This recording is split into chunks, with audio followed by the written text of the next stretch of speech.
श्री शिवाय नमस्तुभ्यम। हर हर महादेव। आप सभी को महाशिवरात्रि की हार्दिक शुभकामनाएं। महाशिवरात्रि आने वाली है। आज की इस वीडियो में हम जानेंगे कि महाशिवरात्रि की पूजा विधि हम घर पर कैसे कर सकते हैं।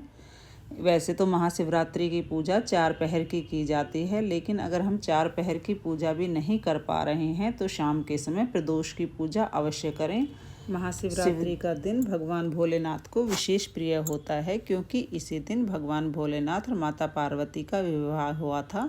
और वैसे तो हर महीने शिवरात्रि आती है, लेकिन महाशिवरात्रि का यह पर्व विशेष होता है। भगवान शंकर की पूजा के निमित्त पवित्र आसन पर हमें पूर्वाभिमुख या उत्तराभिमुख होकर बैठ जाएं। इसका मतलब यह है कि हम पूजा इस तरह से करनी है कि हमारा मुंह पूर्व की तरफ हो या उत्तर की तरफ हमारा मुंह हो। पूजन तथा अभिषेक की सामग्रियों को अपने दाहिनी ओर रख लें और चौकी पर आप सफ़ेद, पीला या लाल वस्त्र जो भी आपके पास हो आप उसे बिछा लें और उसका आचमन करा लें गंगा जल से। उसके बाद भगवान शिव की जो भी प्रतिमा या फोटो, कलश आपके पास हो वो रख लें और कलश के नीचे चावलों की एक ढेरी लगा लें। आप चाहे तो अष्टदल कमल बना लें या स्वास्तिक भी बना सकते हैं। कलश के कंठ पर आप मौली कलावा बांध लें और कलश पर स्वास्तिक अवश्य बना लें, क्योंकि स्वास्तिक का चिन्ह बहुत ही शुभ होता है और किसी भी पूजा में स्वास्तिक अवश्य हमें बनाना चाहिए। जो भी हम पूजा शुरू करते हैं तो हमें स्वास्तिक सबसे पहले बना लेना चाहिए। सबसे पहले हम कलश में गंगा जल डालेंगे और वरुण देव भगवान का आह्वान करेंगे। वरुण देव भगवान का आह्वान करने के बाद हम कलश को कंठ तक जल से भर देंगे, शुद्ध जल से, क्योंकि हमें सबसे पहले वरुण देव और अग्निदेव को साक्षी मानकर पूजा करनी होती है। और उसके बाद हम कलश में हल्दी, एक सिक्का, कुमकुम जो भी आपके पास हो कलश में 5 चीज़ें डाल दें। जो भी अगर आपके पास कुछ नहीं है तो आप सोने या चांदी की कोई आभूषण भी रख सकते हैं। उसके बाद शुद्ध देसी घी का दीपक जो हम कलश के ऊपर रखेंगे, लेकिन दीपक में यह बात ध्यान रखें कि दीपक को कभी भी खाली नहीं रखें। उसमें अक्षत या पुष्प का आसन दीपक को ज़रूर दें। उसके बाद हम दीपक कलश पर रख देंगे और इस तरह हम वरुण देवता और अग्नि देवता का अपनी पूजा में आह्वान करेंगे। इस पूजा को हमें रात्रि में ही करना होता है, क्योंकि जैसे कि इसके नाम में ही महाशिवरात्रि है, इस बहुत बड़ी रात्रि होती है, तो इस पूजा को हमें शाम के समय प्रदोष में करना है। उसके बाद आप पूजन आदि सामग्रियों पर जल छिड़कर उन्हें आचमन कराकर शुद्धिकरण कर लें। आप चाहें तो फूल से भी गंगा जल के शुद्धिकरण कर सकते हैं।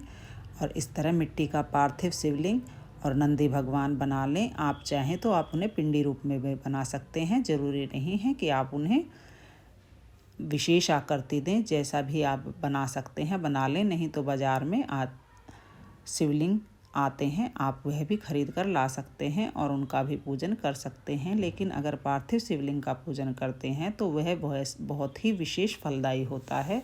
शिवरात्रि के व्रत में पार्थिव शिवलिंग हमारी हर मनोकामना को पूर्ण करता है। और उसके बाद हम दीपक को प्रज्वलित कर देंगे और हम इस तरह हम सबसे पहले गंगा जल से आचमन कराएंगे। अक्षतों के ऊपर घृत दीपक को रखकर प्रज्वलित करेंगे, हाथ धो लेंगे और गंध पुष्पात से दीपक की पूजा करेंगे। सर्वप्रथम हाथ में जल, अक्षत, पुष्प, कुश या द्रव्य लेकर संकल्प करेंगे पूजा का और देवताओं का आह्वान करेंगे।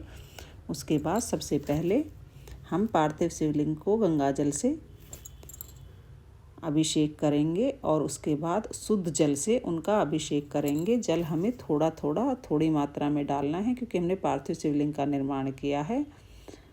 और उसके बाद हम दूध से भगवान शिव भोलेनाथ का अभिषेक करेंगे।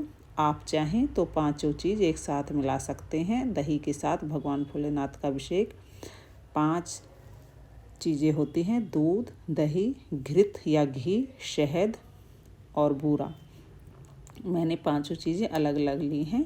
आप चाहें तो इन्हें एक ही बर्तन में लेकर पंचामृत बना सकते हैं। उसके बाद हम शहद से भगवान भोलेनाथ का अभिषेक करेंगे और सबसे बाद में हम भगवान भोलेनाथ को घी का लेपन करेंगे। शुद्ध देसी गाय का घी मिल जाए तो बहुत ही अच्छा रहता है। अगर गाय का घी भी उपलब्ध नहीं है, जो भी घी हमारे पास है, आप उससे भगवान शिव का लेपन अवश्य करें। और उसके बाद हम दोबारा शुद्ध जल से भगवान को अभिषेक करेंगे। इस तरह हम भगवान भोलेनाथ का दूध स्नान, दधी स्नान, घृत स्नान और मधुर स्नान कराकर सकरा स्नान करा देते हैं। सकरा स्नान से कराकर शुद्ध जल से स्नान कराएं। आचमन के लिए जल चढ़ाएं। पंचामृत से स्नान कराकर, शुद्ध जल से स्नान कराकर, आचमन कराकर भगवान को तिलक करें। उन्हें जनेऊ अर्पित करें और केसर को चंदन से घिसकर पीला द्रव बना ले और इस तरह से उन्हें गंधोदक स्नान भी करा सकते हैं।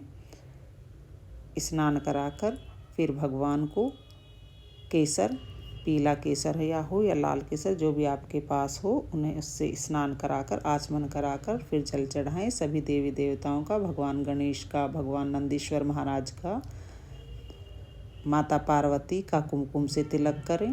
बाकी सभी का आप तिलक करें।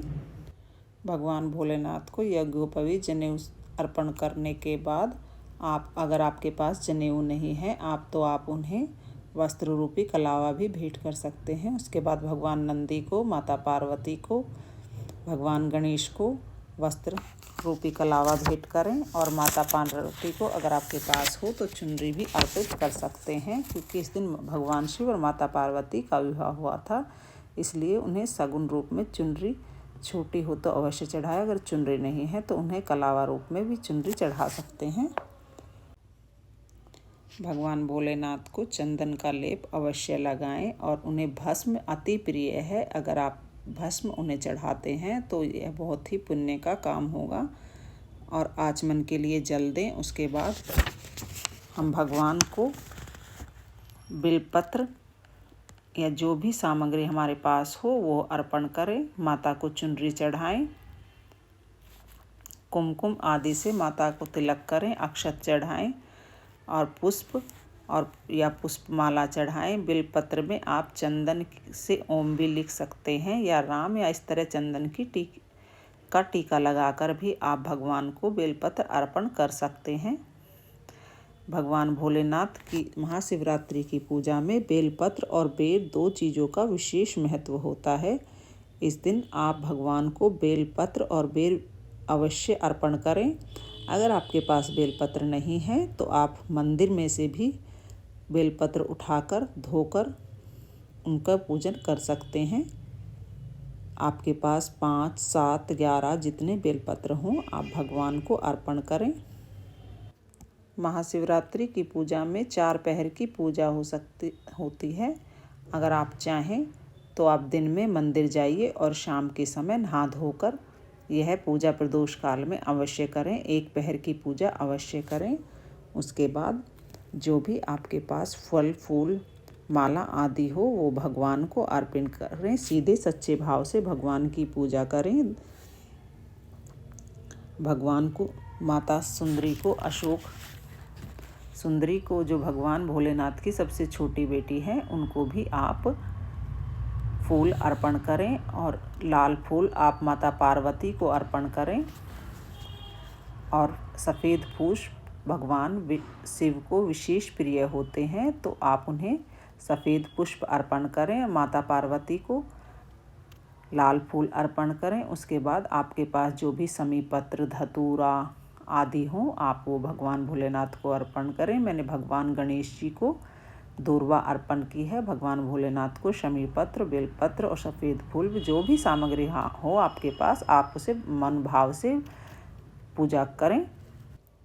महाशिवरात्रि का पर्व है, यह विशेष ही पर्व होता है, तो इस दिन सभी को व्रत करना है। आप चाहें तो फलाहारी व्रत भी रख सकते हैं और इस व्रत में हम सेंधा नमक का प्रयोग कर सकते हैं, लेकिन इस व्रत में हम अन्न ग्रहण नहीं कर सकते हैं।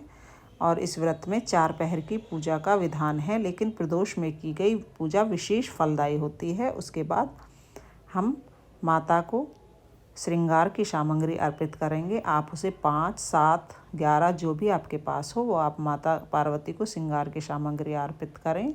उसके बाद जो भी आपके पास फल, मिठाई, मेवा जो भी आपके पास हो भगवान को भोग लगाएं, भोलेनाथ को भोग लगाएं।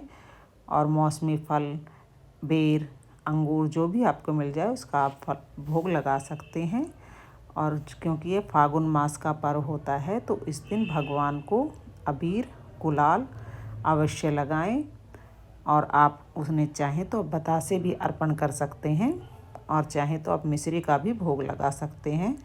और अबीर, गुलाल आप विशेष रूप से इस महाशिवरात्रि के व्रत में भगवान को चढ़ाए जाते हैं, क्योंकि होली का त्यौहार होता है और इस दिन भगवान शिव और माता पार्वती का विवाह हुआ था, इसलिए उन्हें रंग अवश्य अर्पण किया जाता है। उसके बाद आप भगवान को चावल, अक्षत टूटे नहीं होने चाहिए, इस बात का विशेष ध्यान रखें, आप अर्पण करें।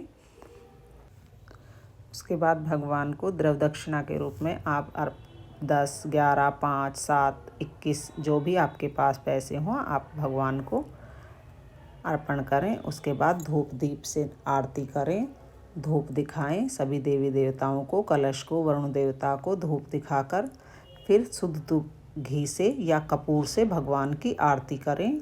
भगवान के एकादश रुद्रों, एकादश शक्तियों के नाम मात्र से भगवान का आरती कर सकते हैं। ओम अघोराय नमः, ओम पशुपते नमः, ओम सर्वाय नमः, ओम विरूपाक्षाय नमः, ओम विश्वरूपिणे नमः, ओम त्र्यंबकाय नमः, ओम कपर्दने नमः, ओम भैरवाय नमः, ओम शूलपाणवे नमः, ओम ईशानाय नमः, ओम महेश्वराय नमः। इस तरह भगवान के एकादश रुद्र अवतारों का नाम लेकर भी आप आरती कर सकते हैं। इस तरह पूरे मनोभाव से भोलेनाथ की पूजा कर चौकी का विसर्जन आप अगले दिन करें। बोलो हर हर महादेव।